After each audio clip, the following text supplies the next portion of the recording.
Buenos días, tardes, noches, dependiendo de la hora en la que se reproduzca este video. Hoy me encuentro con mi compañera Sherry Guadalupe Enciso Chávez y sus servidores, Milton Isaac Bravo González, del grupo 411. En esta ocasión les vamos a presentar el sistema genital. Comenzando con la introducción, tenemos que el objetivo de este trabajo es el entendimiento del desarrollo del sistema genital, comprendiendo la regulación molecular y sus correlaciones clínicas, abarcando de esta forma todo el conocimiento necesario de estos sistemas.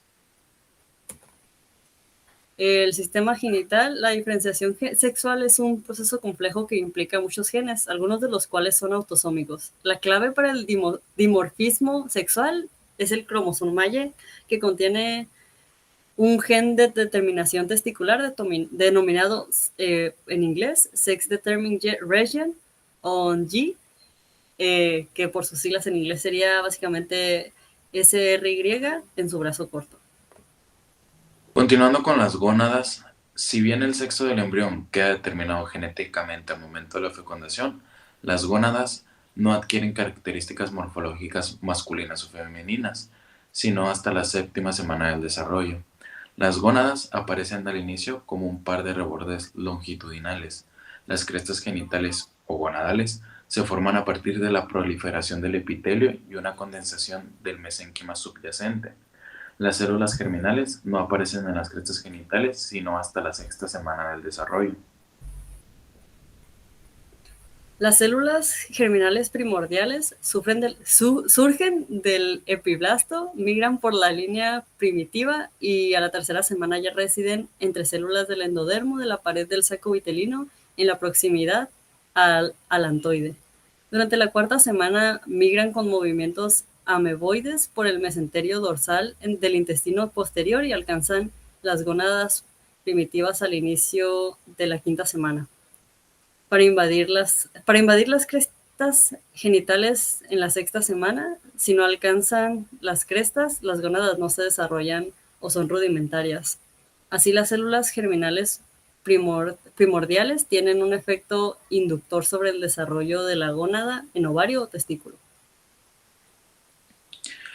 Hablando un poquito de los testículos y su formación, si el embrión tiene genética masculina, las células germinales primordiales cuentan con un complemento cromosómico sexual XY bajo la influencia del gen SRY en el cromosoma Y, que codifica el factor de determinación testicular.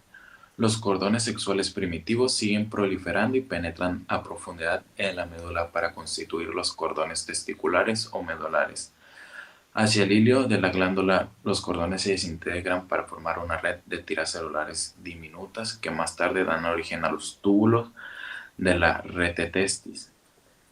Al continuar el desarrollo, una capa densa de tejido conectivo fibroso, la túnica albugínea, separa los cordones testiculares del epitelio superficial.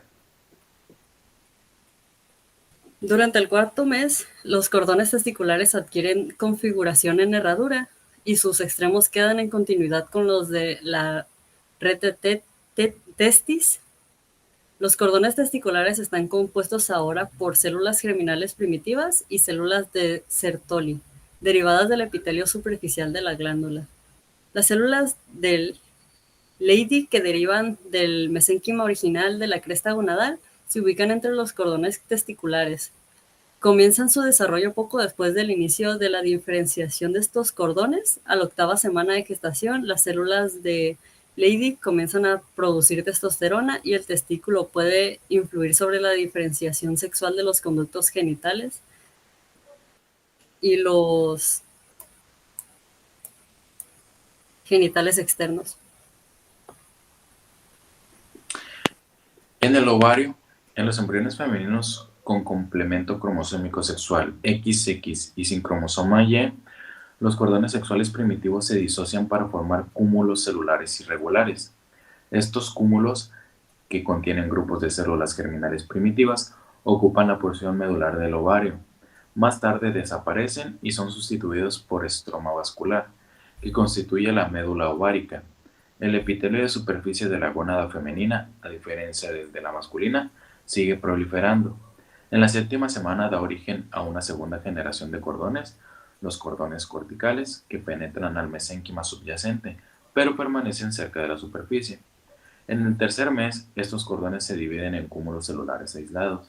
Las células de estos cúmulos siguen proliferando y comienzan a rodear a cada ovogonia con una capa de células epiteliales denominadas células foliculares.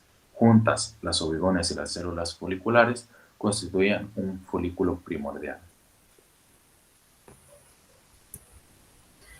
Así, puede afirmarse que el sexo genético de un embrión se define en el momento de la fecundación con base en si el espermatozoide porta un cromosoma X o uno Y.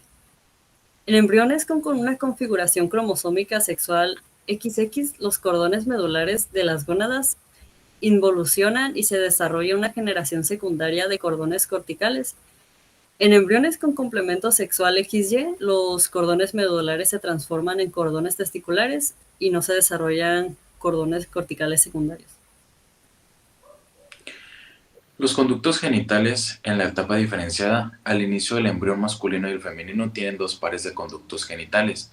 Los conductos mesonéfricos, conocidos también como de Wolff, y los conductos paramesonéfricos, que también son conocidos como de Muller. El conducto paramesonéfrico deriva de una imaginación longitudinal del epitelio en la superficie anterolateral de la cresta orogenital. En la región craneal, el conducto se abre hacia la cavidad abdominal a través de una estructura similar a un embudo. En la región caudal, discurre en posición lateral al conducto mesonéfrico y luego lo cruza por delante para elongarse en dirección caudomedial. En la línea media, entra en contacto estrecho con el conducto paramesonéfrico del lado opuesto. El extremo caudal, fusionado de ambos conductos, se proyecta hacia el inferior de la pared posterior del seno urogenital, donde da origen a una pequeña protuberancia, el tubérculo paramesonéfrico. Conductos genitales masculinos. Los conductos genitales en el varón son estimulados por la testosterona para desarrollarse y derivan de regiones del sistema renal mesonéfrico. Algunos de los túbulos excretores originales. Los túbulos epigenitales establecen contacto con los cordones de la red de testis y constituyen los conductillos eferentes del testículo. Los túbulos excretores a lo largo del polo caudal del testículo, los túbulos paragenitales. Estos no se unen a los cordones de la red de testis. Sus vestigios se conocen en conjunto como paradídimo. En los conductos genitales femeninos, en presencia de estrógenos y en ausencia de testosterona y AMH o MIS, los conductos paramesonéfricos se convierten en los conductos genitales principales en el embrión femenino. Al inicio, pueden reconocerse tres partes en cada conducto. La primera, un segmento vertical craneal que se abre a la cavidad abdominal. En segunda, una región horizontal que cruza el conducto mesonéfrico. Y en tercero, un segmento vertical caudal que se fusiona con su par del lado opuesto. Con el descenso del ovario, las primeras dos partes se convierten en la tuba uterina y las porciones caudales se fusionan para constituir el conducto uterino. Cuando la segunda parte de los conductos paramesonéfricos se desplaza en dirección medio-caudal, las crestas urogenitales se reorientan de manera gradual en un plano transversal. Una vez que los conductos se fusionan en la línea media, se establece un pliegue pélvico transversal amplio. Este pliegue, que se extiende desde las caras laterales de los conductos paramesonéfricos fusionados y se dirige hacia la pared de la pelvis, es el ligamento ancho del útero. Pues aquí empezamos con las correlaciones clínicas, que también empezamos con la sección de defectos uterinos y vaginales, que el primero sería la duplicación uterina, que deriva de la falta de fusión de los conductos paramesonéfricos en alguna región localizada a lo largo de su línea de fusión normal. En su forma externa, el útero se duplica por completo.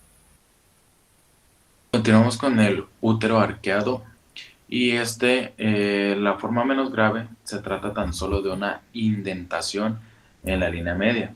Como podemos notar, se nota que está un poquito más arqueado de lo que normalmente debería estar el útero, pero no tiene cierta gravedad o llega a un grado muy clínico.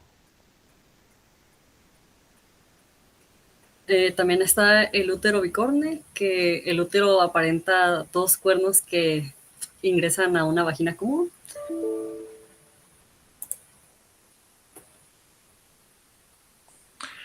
También tenemos el útero bicorne unicervical con un cuerno rudimentario. En pacientes con atresia completa o parcial de uno de los conductos paramesonéfricos, la porción rudimentaria se conserva como un apéndice del lado bien desarrollado. Aquí podemos ver que el útero se encuentra como dividido en dos secciones y solamente hay una sección que se dirige a los conductos y el otro se encuentra como aislado de la parte del útero, se encuentra como separado. Y pues la atresia cervical, si la atresia afecta a ambos lados, puede existir una atresia cervical que, pues como se puede ver, aquí está como cerrado. La atresia vaginal. Si los bulbos sinovaginales no se fusionan o no se desarrollan, las consecuencias son la duplicación vaginal, que ya se mencionó antes, o su atresia respectivamente.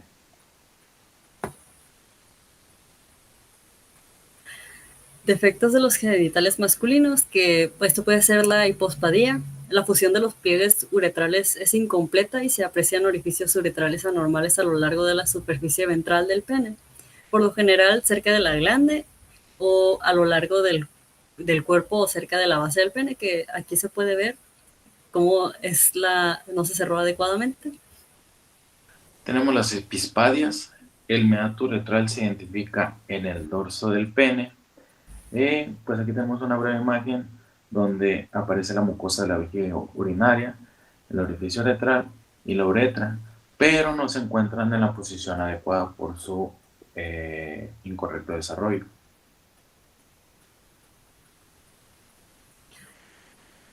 Pues el micropene se desarrolla cuando existe una estimulación androgénica insuficiente para el crecimiento de los genitales externos. El micropene suele derivar del hipogonadismo primario o el hipotalámico o de la disfunción hipofisiaria. El pene bífido o la duplicación peneana puede ocurrir si un tubérculo genital se divide, que pues salen es como si fuera pueden llegar a ser dos penes completamente funcionales o solo aparentan. Tenemos trastornos del desarrollo sexual, los cuales el primero que tenemos es el genitales ambiguos, que pueden tener el aspecto de un clítoris grande o un pene pequeño. Trastornos 46XX del desarrollo sexual. Son productos femeninos que se han expuesto a cantidades excesivas de compuestos androgénicos que masculinizan los genitales externos y les determinan un aspecto ambiguo. En este trastorno podemos llegar a notar, o hay casos en los cuales ya sea en el hombre o una mujer, su aparato reproductor tiene aspectos de ambos, tanto como el del masculino como el del femenino. Y por último, tenemos la hiperplasia suprarrenal congénita. Estas personas tienen genética femenina, que es la genética que les mencioné anterior, la 46XX, pero la androstenediona en exceso producida por las glándulas suprarrenales genera masculinización de los genitales externos. Es decir, hay una combinación de ambos por este trastorno.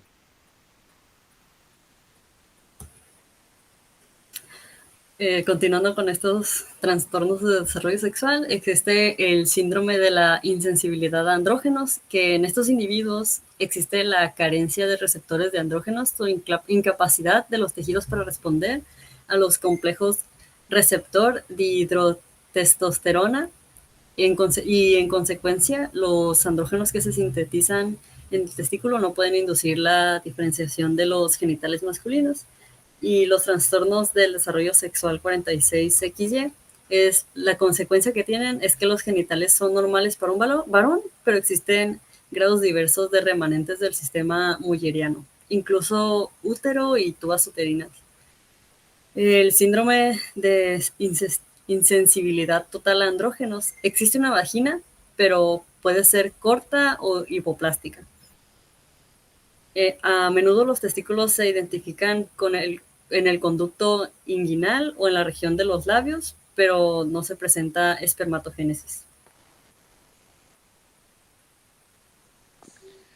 También tenemos la deficiencia de 5A reductasa o 5ARD, que es un trastorno que genera ambigüedad genital en varones y se debe a la incapacidad para convertir la testosterona en dihidrotestosterona por la carencia de la enzima. El síndrome de Klinefelter es la disminución de la fertilidad, testículos pequeños y concentraciones de testosterona bajas. Y por último tenemos la disgenesia gonadal. Esas personas tienen fenotipo femenino, pero pueden tener complementos cromosómicos diversos, entre ellos XY. Y ya por último, los defectos de los genitales masculinos. Entre estos defectos está la criptorquidia, que puede derivar de la disminución de la síntesis de andrógenos, pues la testosterona, y el testículo no descendido no puede producir espermatozoides maduros, y el trastorno se relaciona con una incidencia de 3 a 5% de anomalías renales. Esta es básicamente como uno o ambos testículos no descienden de manera adecuada después del nacimiento. En conclusión, este capítulo proporciona una visión detallada del desarrollo embriológico de los órganos genitales, analizando la formación, la morfología y las anomalías que pueden surgir durante el proceso. Desde su desarrollo embrionario hasta su funcionamiento en la edad adulta, el sistema genital muestra una compleja interacción de hormonas, estructuras anatómicas y procesos fisiológicos. Explica los procesos celulares y moleculares que guían su formación y las posibles malformaciones que pueden surgir, lo cual es clave para entender las afecciones congénitas. Y eso es todo. La bibliografía, el libro Langman, Embriología Médica, la 14ª edición, el capítulo 16, que es el sistema urogenital, y eso es todo por nuestra parte.